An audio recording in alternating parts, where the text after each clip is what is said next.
Hello साथियों, स्वागत है आपका एक और नए वीडियो में। मित्रों, आज साहित्य के सबसे महान व्यक्ति मुंशी प्रेमचंद का आज दिवंगत आत्मा का भीनी भीनी श्रद्धांजलि का दिन है। मित्रों, कहा जाता है ग्रामीण जीवन के चित्रकार, किसान का नायक, मजदूरों का मसीहा, उपन्यास सम्राट मुंशी प्रेमचंद का जीवन बहुत ही उथल पुथल रहा है।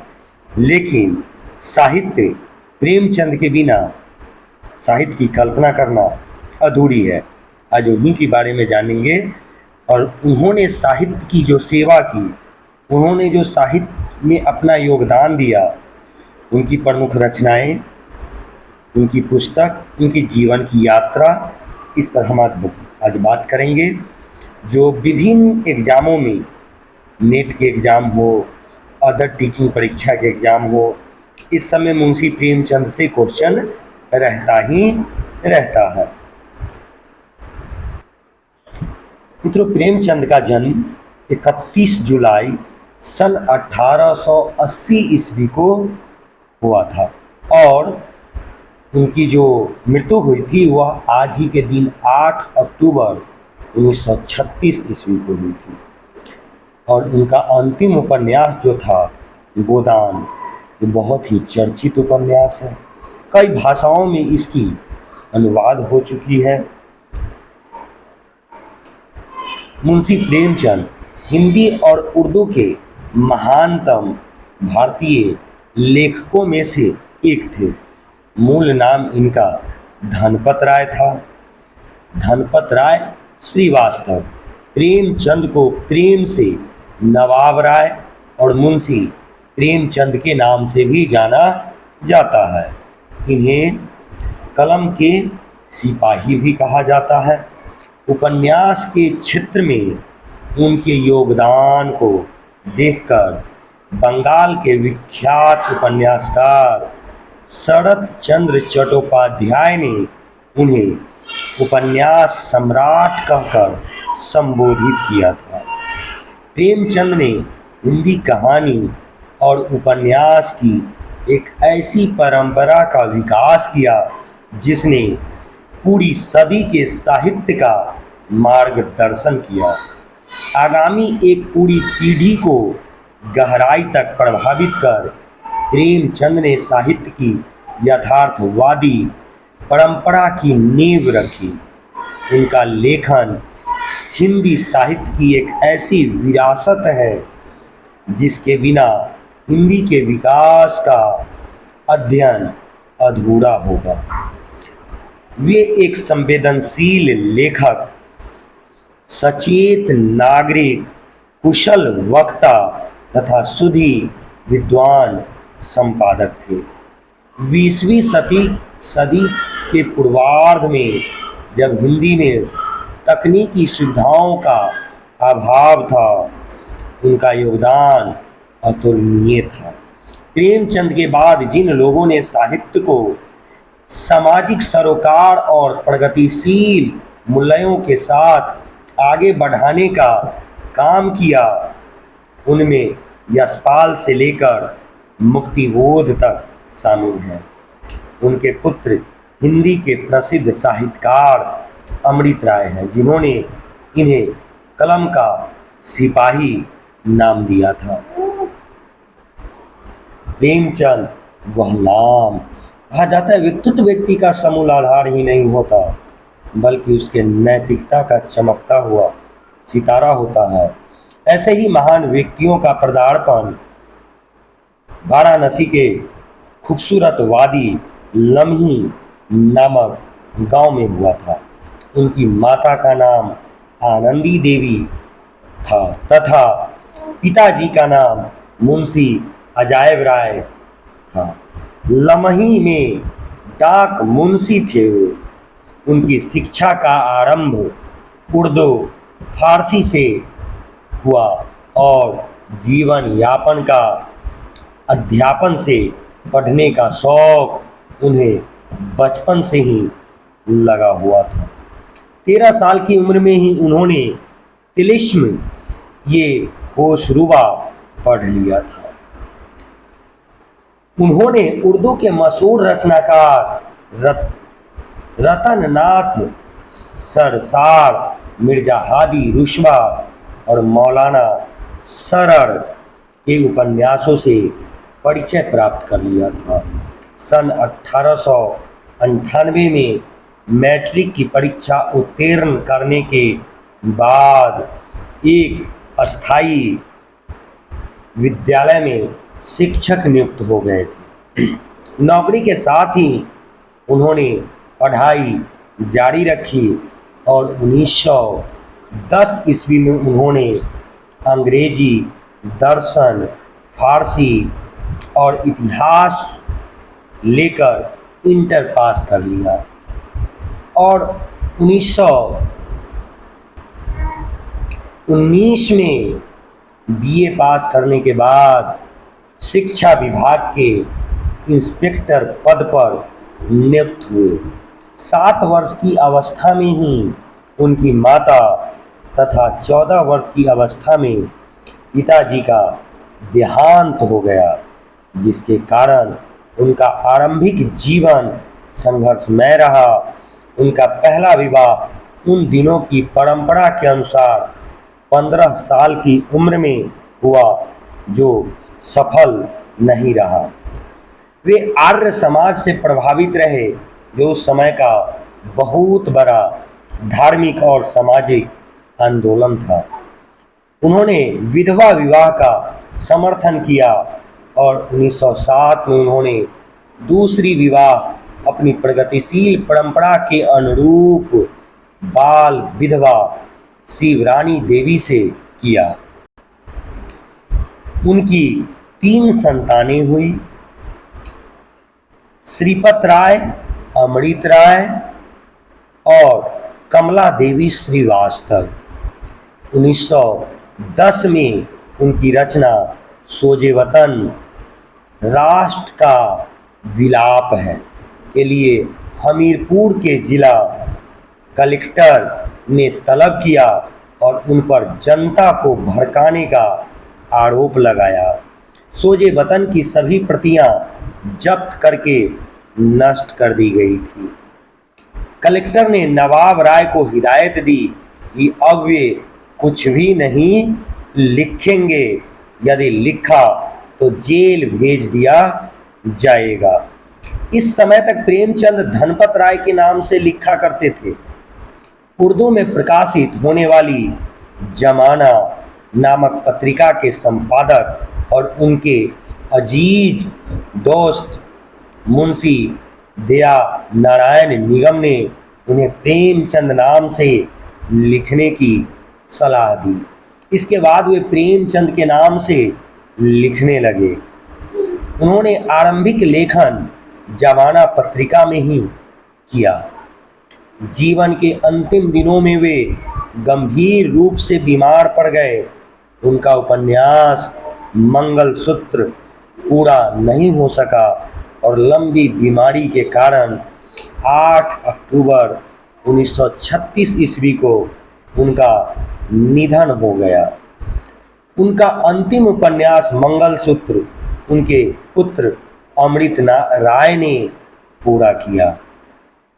प्रेमचंद आधुनिक हिंदी कहानी के पितामह और उपन्यास सम्राट माने जाते हैं। यूँ तो उनके साहित्य जीवन का आरंभ सन 1901 ईस्वी से हो चुका था, पर उनकी पहली हिंदी कहानी सरस्वती पत्रिका में दिसंबर के अंक में सन 1915 में सौत नाम से प्रकाशित हुई और 1936 में अंतिम कहानी कफन नाम से प्रकाशित हुई। 20 वर्ष की इस अवधि में उनकी कहानियों के अनेक रंग देखने को मिलते हैं। उनसे पहले हिंदी में काल्पनिक, अय्यारी और पौराणिक धार्मिक रचनाएं ही की जाती थी। प्रेमचंद ने हिंदी में यथार्थवाद की शुरुआत की।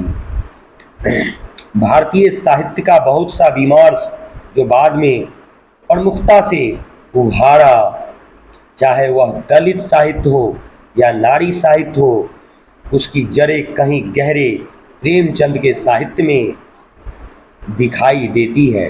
प्रेमचंद के लेख पहली रचना के अनुसार उनकी पहली रचना अपने मामा पर लिखा व्यंग थी, जो अब अनुपलब्ध है। उनका पहला उपलब्ध लेखन उनका उर्दू उपन्यास असरारे मादवीद है। प्रेमचंद का दूसरा उपन्यास हम खुरमा व हम सवाब, जिसका हिंदी रूपांतरण प्रेमा नाम से सन 1907 ईस्वी में प्रकाशित हुआ था। इसके बाद प्रेमचंद का पहला कहानी संग्रह सोजे वतन नाम से आया, जो सन 1908 में प्रकाशित हुआ। सोजे वतन यानी देश का दर्द। देशभक्ति की भावना से ओत-प्रोत होने के कारण इस पर अंग्रेजी सरकार ने रोक लगा दी और इसके लेखक को भविष्य में इस तरह का लेखन न करने की चेतावनी दी। इसके कारण उन्हें नाम बदलकर लिखना पड़ा। प्रेमचंद नाम से उनकी पहली कहानी बड़े घर की बेटी जमाना पत्रिका के दिसंबर 1910 के अंक में प्रकाशित हुई थी। मरणोपरांत उनकी कहानियां मानसरोवर नाम से 8 खंडों में प्रकाशित हुई। कथा सम्राट प्रेमचंद का कहना था कि साहित्यकार देशभक्ति और राजनीति के पीछे चलने वाली सच्चाई नहीं, बल्कि उसके आगे मशाल दिखाती हुई चलने वाली सच्चाई है। यह बात उनके साहित्य में उजागर हुई है। सन 1921 में उन्होंने महात्मा गांधी के आह्वान पर अपनी नौकरी छोड़ दी और कुछ महीने मर्यादा पत्रिका का संपादन भार संभाला। 6 साल तक माधुरी नामक पत्रिका का संपादन किया। सन 1930 में बनारस से अपना मासिक पत्र हंस शुरू किया और सन 1932 के आरंभ में जागरण नामक एक साप्ताहिक और निकाला। उन्होंने लखनऊ में 1936 में अखिल भारतीय प्रगतिशील लेखक संघ के सम्मेलन की अध्यक्षता भी की।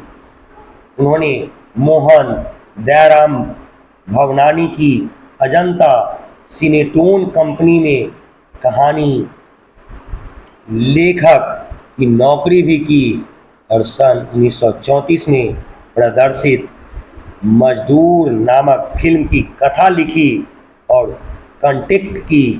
साल भर की अवधि पूरी किए बिना ही 2 महीने का वेतन छोड़कर बनारस भाग आए, क्योंकि बम्बई, जो आधुनिक मुंबई हो चुका है, का और उससे भी ज़्यादा वहाँ की फिल्मी दुनिया का हवा पानी उन्हें रास नहीं आया। उन्होंने मूल रूप से हिंदी में 1915 से कहानियाँ लिखना और सन 1918 में उनकी सेवा सदन, जो बहुत ही चर्चित उपन्यास है, लिखना शुरू किया। प्रेमचंद ने कुल करीब 300 कहानियाँ, लगभग 1 दर्जन उपन्यास और कई लेख लिखे। उन्होंने कुछ नाटक भी लिखे और कुछ अनुवाद कार्य भी किया। प्रेमचंद के कई साहित्य कृतियाँ का अंग्रेजी, रूसी, जर्मन साहित्य अनेक भाषाओं में अनुवाद हुआ है। गोदान उनकी कालजयी रचना है। कफन उनकी अंतिम कहानी मानी जाती है। उन्होंने हिंदी और उर्दू में पूरे अधिकार से लिखा। उनकी अधिकांश रचनाएं मूल रूप से उर्दू में लिखी गई है, लेकिन उनका प्रकाशन हिंदी में पहले हुआ। 33 वर्षों के रचनात्मक जीवन में वे साहित्य की ऐसी विरासत सौंप गए जो गुणों की दृष्टि से अमूल्य है और आकार की दृष्टि से असीमित है। इनकी कृतियाँ प्रेमचंद की रचना दृष्टि विभिन्न साहित्य रूपों में प्रवृत्त हुई है। बहुमुखी प्रतिभा के संपन्न व्यक्ति प्रेमचंद ने उपन्यास, कहानी, नाटक, समीक्षा, लेख, संपादकीय, संस्मरण आदि अनेक विधाओं में साहित्य की सृष्टि की। प्रमुखता उनकी ख्याति कथाकार के तौर पर हुई और अपने जीवन काल में ही वे उपन्यास सम्राट की उपाधि से सम्मानित हुए। उन्होंने कुल 15 उपन्यास, 300 से कुछ अधिक कहानियाँ, 3 नाटक, 10 अनुवाद, 7 बाल पुस्तकें तथा हजारों पृष्ठों के लेख, संपादकीय, भाषण, भूमिका, पत्र आदि की रचना की। लेकिन जो यश और प्रतिष्ठा उन्हें उपन्यास, नाटक और कहानियों से प्राप्त हुई वह अन्य विधाओं से प्राप्त नहीं हो सकी। यही स्थिति हिंदी और उर्दू भाषा में दोनों में समान रूप से दिखाई देती है। प्रेमचंद के उपन्यास न केवल हिंदी उपन्यास साहित्य के बल्कि संपूर्ण भारतीय साहित्य में मील के पत्थर माने जाते हैं। प्रेमचंद कथा साहित्य में उनके उपन्यास का आरंभ पहले होता है। उनका पहला उर्दू उपन्यास अपूर्ण अप्सरों महाबीद उर्फ देवस्थान रहस्य उर्दू साप्ताहिक आवाज़ एक खलक में 8 अक्टूबर 1903 से 1 फरवरी 1905 तक धारावाहिक रूप में प्रकाशित हुआ था। उनका दूसरा उपन्यास हम खुरमा व हम सवाब, जिसका हिंदी रूपांतरण प्रेमा नाम से सन 1907 ईस्वी में प्रकाशित हुआ था। चूँकि प्रेमचंद मूल रूप से उर्दू के लेखक थे और उर्दू से हिंदी में आए थे, इसलिए उनके सभी आरंभिक उपन्यास मूल रूप से उर्दू में लिखे गए। बाद में उनका हिंदी तर्जुमा किया गया। उन्होंने सेवा सदन 1918 उपन्यास से हिंदी उपन्यास की दुनिया में प्रवेश किया। यह मूल रूप से उन्होंने बाजारे हुस्न नाम से पहले उर्दू में लिखा, लेकिन इसका हिंदी रूपांतरण सेवा सदन पहले प्रकाशित कराया। बाजारे हुस्न एक औरत ऐसी औरत की कथा है जो शायद वो वेश्या होती नहीं है, लेकिन उसे समाज वेश्या का दर्जा दे देता है। सेवा सदन एक नारी के वेश्या बनने की कहानी है। डॉक्टर रामविलास शर्मा के अनुसार सेवा सदन में व्यक्त मुख्य समस्या भारतीय नारी की पराधीनता है। इसके बाद किसान जीवन पर उनका पहला उपन्यास प्रेम आश्रम सन 1921 ईस्वी में प्रकाशित हुआ। इसका मसौदा भी पहले उर्दू में गोसाए आफियत नाम से तैयार हुआ था, लेकिन सेवा सदन की भांति इसे पहले हिंदी में प्रकाशित कराया गया। प्रेम आश्रम किसान जीवन पर लिखा हिंदी का संभवतः पहला उपन्यास है। यह अवध के किसान आंदोलन के दौर में लिखा गया। इसके बाद रंगभूमि सन 1925 ईस्वी में, कायाकल्प 1926 ईस्वी में, निर्मला 1927 ईस्वी में, गबन 1931 ईस्वी में, कर्मभूमि 1932 ईस्वी में इस सब का प्रकाशन होता हुआ यह सफर गोदान 1936 ईस्वी तक पूर्णता को प्राप्त होता है। रंगभूमि में प्रेमचंद एक अंधे भिखारी सूरदास को कथा का नायक बनाकर हिंदी कथा साहित्य में क्रांतिकारी बदलाव का सूत्रपात कर चुके थे। गोदान का हिंदी साहित्य ही नहीं, विश्व साहित्य में महत्वपूर्ण स्थान है।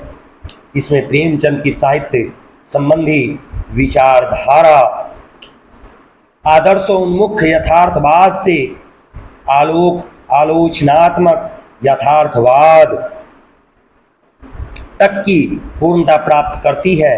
एक सामान्य किसान को पूरे उपन्यास का नायक बनाना भारतीय उपन्यास परंपरा की दिशा बदल देने जैसा था। नायक बनकर जैसा था सामंतवाद और पूंजीवाद के चक्र में फंसकर हुई कथानायक होड़ी के मृत्यु पाठकों की जहन दिमाग को झकझोर कर रख देती है। किसान जीवन पर अपने पिछले उपन्यासों प्रेम आश्रम और कर्मभूमि में प्रेमचंद यथार्थ की प्रस्तुति करते करते उपन्यास के अंत तक आदर्श का दामन थाम लेते हैं। लेकिन गोदान का करुणिक अंत इस बात का गवाह है कि तब तक प्रेमचंद का आदर्शवाद से मोह भंग हो चुका था। यह उनकी आखिरी दौर की कहानियों में भी देखा जा सकता है। मंगलसूत्र प्रेमचंद का अधूरा उपन्यास है। प्रेमचंद के उपन्यासों का मूल्य कथ्य भारतीय ग्रामीण जीवन था। प्रेमचंद ने हिंदी उपन्यासों को जो ऊंचाइयां प्रदान की है वह परवर्ती उपन्यासकारों के लिए एक चुनौती बनी रही है। प्रेमचंद के उपन्यास भारत और दुनिया की कई भाषाओं में अनुदित हुए। खासकर उनका सर्वाधिक चर्चित उपन्यास गोदान, असरारे मावीद उर्फ देवास्थान रहस्य उर्दू साप्ताहिक आवाज़ ए खल्क में 8 अक्टूबर सन 1903 से 1 फरवरी 1905 तक प्रकाशित, सेवा सदन 1918। उनकी अधिकतर कहानियां में निम्न एवं मध्यम वर्ग का चित्रण है। मित्रों, डॉक्टर कमल किशोर गोयनका ने प्रेमचंद की संपूर्ण हिंदी उर्दू कहानी को प्रेमचंद कहानी रचनावली नाम से प्रकाशित कराया है। उनके अनुसार प्रेमचंद ने कुल 301 कहानियां लिखी, जिनमें 6 अभी अप्राप्त है। प्रेमचंद का पहला कहानी संग्रह सोजे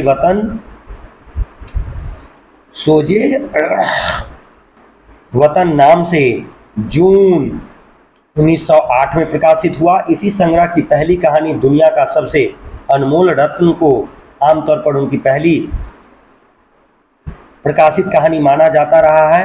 डॉक्टर गोयनका के अनुसार कानपुर से निकलने वाली उर्दू मासिक पत्रिका जमाना के अप्रैल अंक में प्रकाशित संसारिक प्रेम और देश प्रेम इसके दुनिया और हुव्वे वतन वास्तव में उनकी पहली प्रकाशित कहानी है। उनके जीवन काल में कुल 9 कहानी संग्रह प्रकाशित हुए।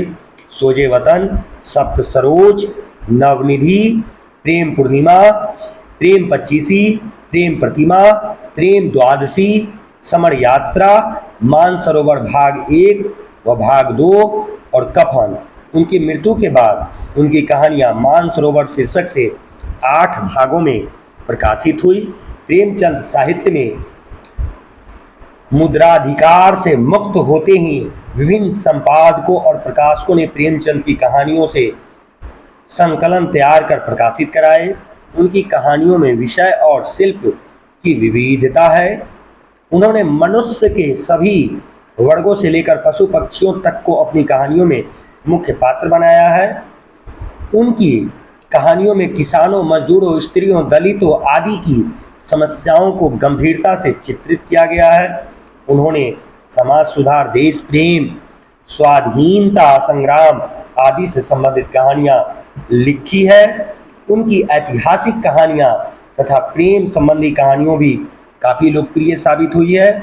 प्रेमचंद की प्रमुख कहानियों में ये नाम लिए जा सकते हैं: पंच परमेश्वर, गुल्ली डंडा, 2 बैलों की कथा, ईदगाह, बड़े भाई साहब, पूस की रात, कफन, ठाकुर का कुआं, सदगति, बूढ़ी काकी, तावन, विध्वंस, दूध का दाम, मंत्र इत्यादि।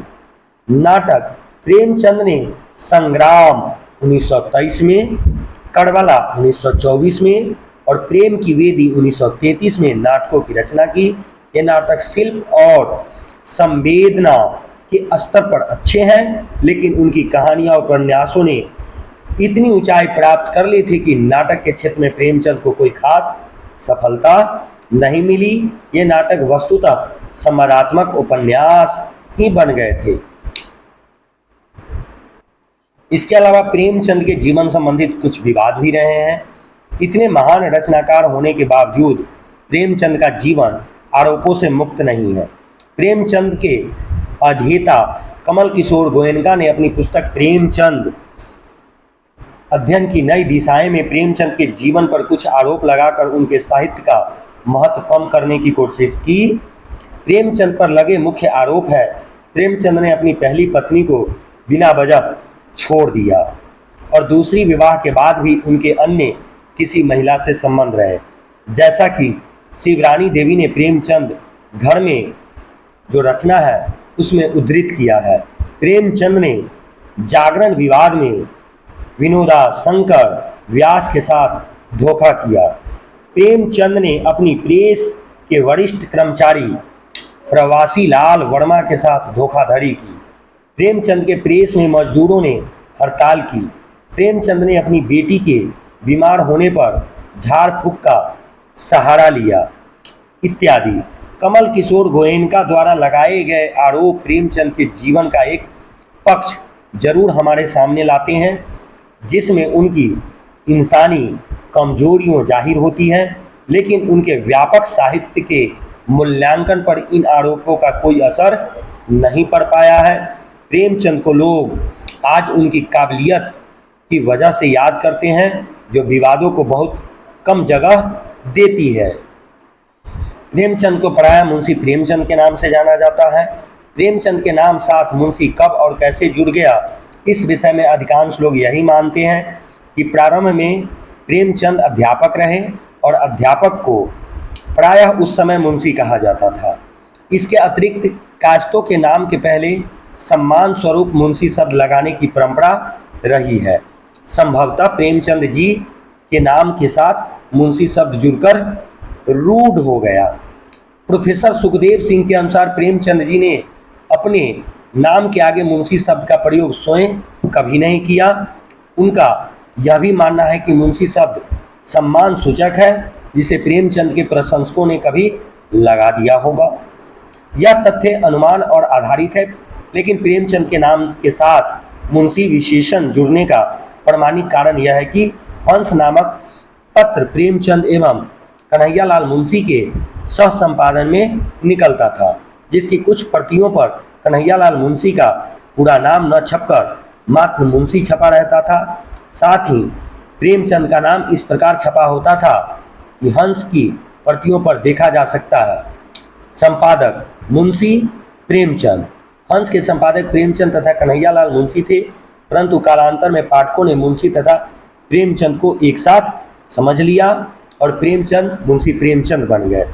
यह स्वाभाविक है कि सामान्य पाठक प्रायः लेखक की कृतियों को पढ़ता है, नाम की सूक्ष्मता को नहीं देखा करता है।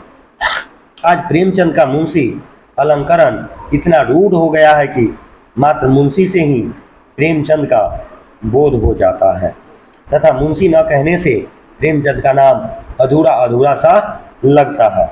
इनकी विरासत में जो मिली, प्रेमचंद ने अपनी कला के शिखर पर पहुंचने के लिए अनेक प्रयोग किए।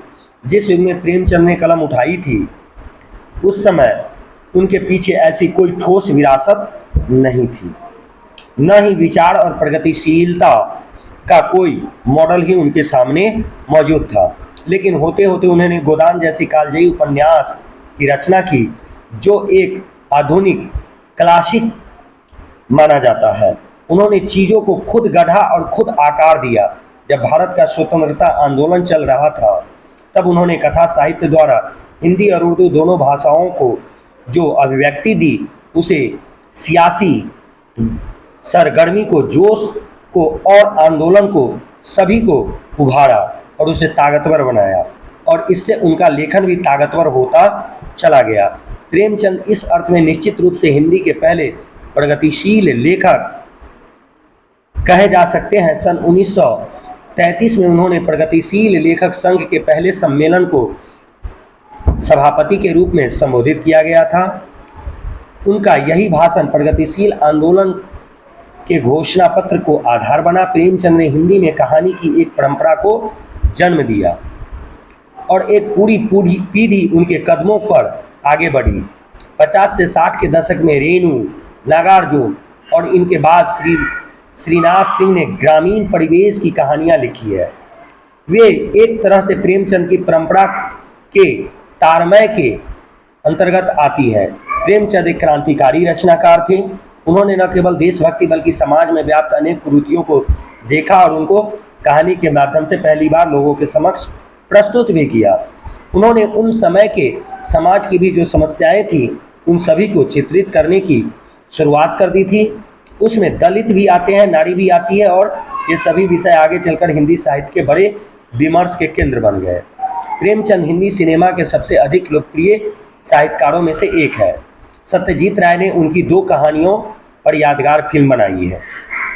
सन 1977 में शतरंज के खिलाड़ी और 1981 में सदगति उनके देहांत के 2 वर्षों बाद के सुब्रमण्यम ने सन 1968 में सेवा सदन उपन्यास पर फिल्म बनाई, जिसमें सुब्बा लक्ष्मी ने मुख्य भूमिका निभाई थी। प्रेमचंद के जीवन में इनको कितने सम्मान और पुरस्कार मिले। प्रेमचंद की स्मृति में भारतीय डाकतार विभाग की ओर से 31 जुलाई 1980 को उनकी जन्म शती के अवसर पर 30 पैसे मूल्य का एक डाक टिकट जारी किया गया। गोरखपुर के जिस स्कूल में वे शिक्षक थे, वहां प्रेमचंद साहित्य संस्थान की स्थापना की गई। इसके बरामदे में एक भित्ति लेख है, जिसका चित्र दाहिनी ओर दिया गया है।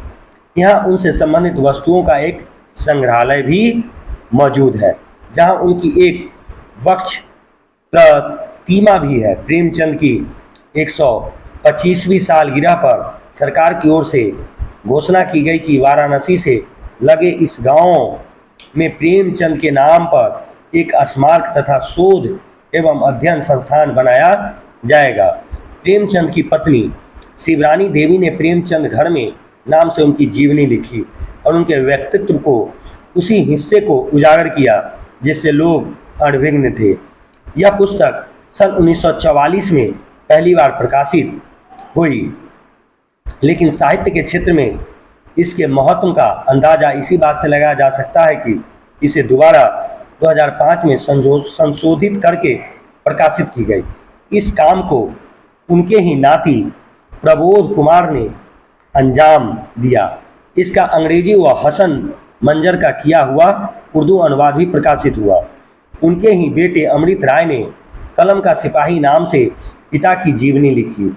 उनकी सभी पुस्तकों को अंग्रेजी व उर्दू में रूपांतरण तो हुए ही, चीनी, रूसी आदि अनेक विदेशी भाषाओं में भी उनकी कहानियाँ लोकप्रिय हुई है। तो आज के वीडियो में प्रेमचंद से जुड़ी कुछ खास बातें हुई। धन्यवाद मित्रों।